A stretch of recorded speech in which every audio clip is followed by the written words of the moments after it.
Sepekan terakhir, intensitas curah hujan mulai terus mengguyur di wilayah Sumatera Selatan, khususnya di Kabupaten Musirawas.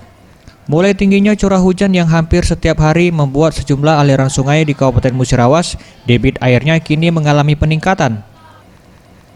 Hal ini terlihat di salah satu aliran sungai Kelingi yang membentang di wilayah Kabupaten Musirawas, di mana dari data BPBD setidaknya ada 4 kecamatan yang rawan terjadi musibah banjir akibat luapan air sungai, yakni Kecamatan Muara Lakitan, Kecamatan Muara Kelingi, dan Kecamatan Ulu Cecar, serta Kecamatan Megang Sakti. Selain banjir, bencana lain pun kemungkinan akan timbul, yakni dampak cuaca buruk lainnya, seperti pohon tumbang dan potensi tanah longsor. Mengantisipasi hal tersebut, pihak BPBD telah menyiapkan puluhan personil, serta telah membuat posko pengaduan 24 jam bencana banjir.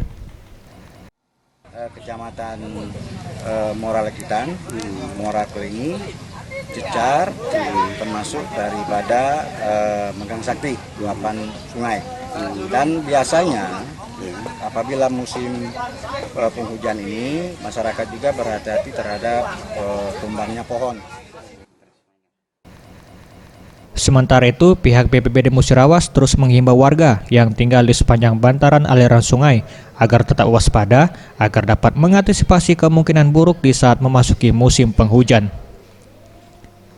Tim Liputan Sriwijaya TV.